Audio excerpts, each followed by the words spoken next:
My name is Frank Weltner, and I am here to welcome you to Zionist News.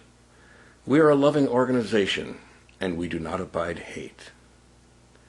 Today I want to begin speaking about the candidacy of Obama. Genetically and culturally, he is a great divide.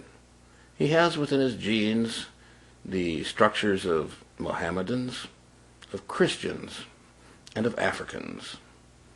Some of them overlap, of course. These are not exclusive elements, but he is a mixture of all of these, which is not unusual in certain parts of America. And I personally like the man. I think that he's a very good person. But what disturbs me more than anything is the way in which the Zionists have dominated his campaign contributions. And I think this spells doom for the American democracy, which has been too beholden to the Zionist corruptors of this country. Let's take a look at Mr. Obama's top contributors. First of all, we have Goldman Sachs, which has given Mr. Obama $369,078. Now you have to ask yourself, why would Goldman Sachs, a Jewish company, give Mr. Obama most of the money that he has gotten, or at least the largest amount? And when you consider that as president he would be in charge of the money going to Israel, isn't that a bit corrupting? Isn't that like asking someone who is going to be a Supreme Court judge, would you like to take money from somebody for Israel? And if so, would you then vote for Israel when you're on the bench? And why, if that is true, then why wouldn't this also be true for the presidency? Well, let's look at his other contributors here. We have Lehman Brothers, $229,090. My goodness, the Lehman Brothers are again a Zionist organization. And they're number 2. Number 3, National Amusements, Inc. Very, very Zionist. Very Zionist. And National Amusements, Inc. gave almost as much as Lehman Brothers. They gave $220,950 to Barack Obama's presidential campaign. Why, you have to ask, or you should ask, would a Jewish company like this give so much money to Barack Obama? He's not Jewish. He has elements of Christianity in his background, as well as Mohammedism. J.P. Morgan Chase & Company, $216,759. Well, it doesn't get much more pro-Zionist than J.P. Morgan and Chase & Company, who have always been hand-in-hand with the Zionists for over 100 years. And now they're hand-in-hand with Barack Obama. Well, let's get down to number 5. Sidney Austin LLP, $203,325. $142,718. All of these corporations are Zionist corporations. They are for the terror state of Israel. They are for the American colonial insertion into the Middle East, and with all of the money that has been spent there, which has pretty much wrecked our dollar, they nonetheless are for this. Of course, they've probably made a lot of money off of the loans and so forth that have been generated, and it's just a pretty sorry state of affairs. Jenner and Block, $122,419 to Barack Obama. Kirkland and Ellis, $111,951 to Barack Obama. USBS Americas, $106,680 to Barack Obama. It almost sounds sing-song, so I thought that I would just kind of flow with it. It's funny how all of these Zionists are so interested in Barack Obama. Where did he come from? He wasn't that popular, and all of a sudden here he is. Fully recognized by these Zionists. Why are they doing this?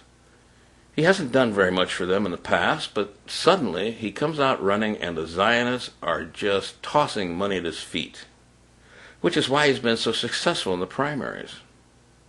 Now, like I've always said here on Zionist News and at JewWatch.com, the Zionists decide every candidate that you vote for, either by supporting them with money or by supporting their opponents with money. We're going to have to sit down and think as Americans, are we going to have a true free democracy, or are we going to be bought and paid for by a Zionist set of organizations?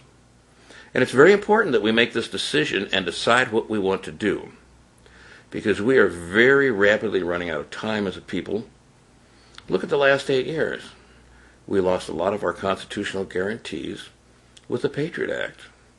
The Patriot Act was passed without any discussion, and it was a 500-page booklet of anti-constitutional rhetoric, which pretty much took care of all of our freedoms, just wiped them away. And yet the Congress, being so Zionist-bought, went ahead and voted for it within just a few hours. And so our freedom was just simply washed away. Obviously, this book had been written far before 9/11, and the people who saw 9/11 saw their opportunity to pass this law and to destroy the democracy. When you look at the amount of Jewish money going to Barack Obama, you have to ask yourself, when are we as Americans going to get our country back? We're supposed to have a free and open election here. There's nothing free about American elections. American elections are expensive. They have to be paid for in billions and billions of dollars, which are donated.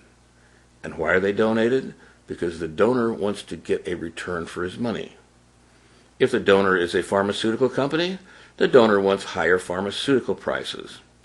If the donor is a group of physicians, well, that physician group wants to have higher salaries for the physicians and restrictions in the number of physicians that can be graduated so that they can make even more money. On and on and on. The petroleum people want their cut. Everyone who gives money wants their cut.